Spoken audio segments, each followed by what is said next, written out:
안녕하세요 여러분, 사랑하고 축복합니다. 오늘도 하나님의 크신 은혜가 가득 임하셨으면 좋겠고요, 또 하나님의 치유하심 회복의 은혜도 오늘 여러분들에게 임하시길 원합니다. 네, 오늘은 저희 넷째가 식도폐쇄 수술 그때 당시에 하나님께서 주셨던 은혜를 함께 나눌까 합니다. 네, 그때 상황이 어땠냐면요, 위로관으로 이제 아이에게 분유를 주고 있었어요. 생각나시는지 모르겠습니다. 위를 이제 피부와 이렇게 꿰맨 다음에 구멍을 뚫고, 그리고 거기에 이제 기구를 넣어요. 그래서 그쪽으로 이제 영양분을 공급할 수 있도록 해놓은 게 위로관인데요. 위로관 쪽으로 분유를 먹어도 계속 검은 액체가 나오는 거예요. 그래서 원래 그렇게 나오면 안 되거든요. 근데 검은 액체 나오고, 그리고 유로관 주변으로는 아이 피부가 막 상하는 거죠. 걸겋고 아무리 소독을 해도 이제 소용이 없는 거예요. 그 당시에 넷째가 겨우겨우 식도가 이렇게 겨우 닿을랑 말랑 할 정도였거든요. 그러니까 정말 힘껏 위쪽 식도 그리고 아래쪽 식도를 넣어서 이렇게 당겨서 연결해 봤을 때 겨우겨우 닿는 정도라 원칙상으로는 수술을 할 수가 없었어요. 그런데 위로관 쪽에 계속 문제가 생기고 아이가 영양을 공급받을 수가 없으니까, 아이가 어느 정도 커야 이제 위도 좀 자라고 위성형도 해볼 수 있고, 그렇게 다른 수술 시도를 방법을 해볼 수 있는데, 일단은 먹으면 소화가 안 되고, 그리고 그것이 다 이제 유루관 바깥쪽으로 주변 쪽으로 다 새어 나오니까 아예 몸무게도 계속 주는 거예요. 그래서 어쩔 수 없이 수술을 해야 하는 상황이 온 거죠. 얼마나 이게 어쩔 수 없는 상황이냐면, 근데 교수님이 정말 수술하기 싫은데, 아 정말 수술하기 싫은데를 몇 번을 하셨어요. 이게 성공 가능성이 희박하다는 거죠. 이게 어느 정도 성공 가능성이 있고 하면 시도를 해볼 거 아니에요. 근데 이거는 위급해서 어떻게 해보긴 해보겠는데, 그런데 이게 장담을 할 수가 없는 거죠. 그래서 너무너무 하기 싫다고 교수님 몇 번을 얘기하셨는데, 어쩔 수 없으니까 시도를 한번 해보자고 저희도 계속 부탁을 드렸거든요. 이건 어떻게 할 수가 없지 않느냐고. 그래도 시도는 한번 이렇게 해봤으면 좋겠다. 그렇게 계속 말씀드리고 부탁을 드려서, 그래서 이제 수술을 하기로 결정을 하고, 그때가 겨울이었어요. 겨울날 수술 당일날 제가 전에도 말씀드렸죠. 이제 오래 해야 하는 수술, 그리고 중한 수술, 뭐 간단한 수술 아니고 중한 수술들은 제일 뒤로 밀린다고 했잖아요. 그러니까 저희 넷째가 이제 수술을 위해서 금식을 했을 거 아니에요.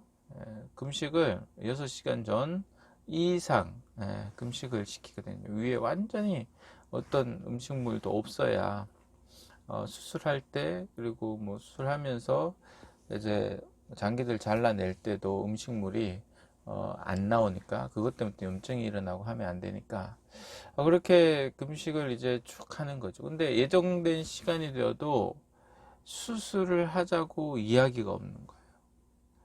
1시간, 2시간 뭐 이렇게 시간이 계속 흘러가는데 아무런 연락도 없고 아무런 호출도 없는 거예요. 저희 넷째는 배가 고프다고 막 울고 보채고 그러는데 아무런 연락이 없는 거죠. 얼마나 답답하고 얼마나 화가 나는지. 수술 여러 번 해서 그 시간들이 왜 딜레이 되는지 늦어지는지 아는데도, 그런데도 아이의 모습을 보면 그렇게 못 기다리겠더라고요.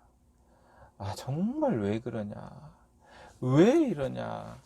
근데 뭐 알죠. 앞에 수술하는 아이들이 갑자기 무슨 문제가 생겨서 이렇게 밀리다 보니까 계속 수술 시간이 막 2시간도 좋고 시간도 좋고 밀리는 상황인 거죠. 그런데 뭐 밀려서 수술이라 할 수 있으면 괜찮은데 한참 있다가 그렇게 시간이 지나고 난 다음 몇 시간 지난 후에 갑자기 취소가 됐다고 이야기를 하시는 거예요. 왜 취소가 됐냐면 날이 너무 추워서 쓰러져서 갑자기 응급실로 와서 수술 받는 환자가 많아져서 중환자실 자리가 없다는 거예요. 그런 일을 또 다 겪어봅니다. 중환자실이 없어서 수술을 못 해본다. 그런 경우도 참 다 있더라고요. 그래서 수술하기로 한 그날 당일은 제가 수술도 못하고 그렇게 끝난 거죠.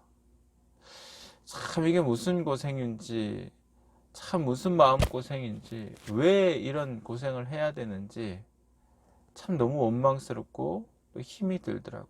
또 아이는 아이대로 그 시간 못 먹고 그 시간을 지내왔잖아요. 얼마나 배가 고프고 얼마나 힘들었겠어요.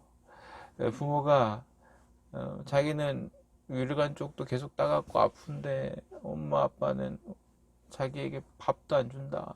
그 어린아이가 그렇게 생각을 했을 거 아니에요.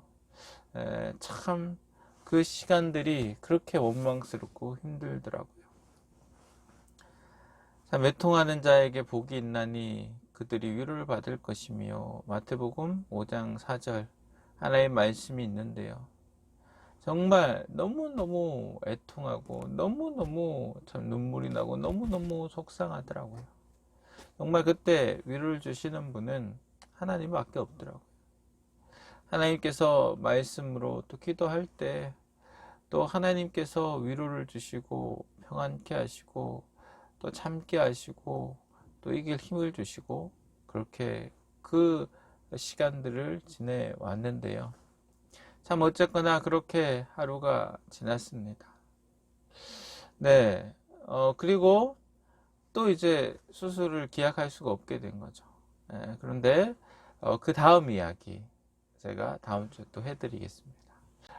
네, 한 번에 전부 얘기하면 이야기가 좀 많이 길어질 것 같아서 이번 주는 좀 아쉬움을 남기고 여기까지 또 전해드리고요.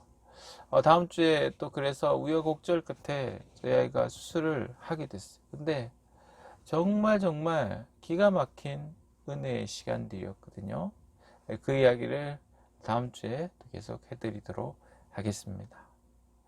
여러분, 코로나 시대 힘들고 어려우시죠? 하나님께서 우리에게 참 애통하는 자에게 위로를 주시고 힘을 주시는 줄 믿습니다. 그 하나님을 붙들어 보시고 그 하나님으로 온전히 힘을 내시고 은혜를 누려가시는 여러분들 되셨으면 좋겠습니다. 네, 좋아요와 구독은 저에게 큰 힘이 됩니다. 아시죠? 네, 많은 분들에게 또 귀한 은혜를 나눠주셨으면 좋겠고요. 오늘 하루도 주님의 은혜로 승리하시기 바랍니다.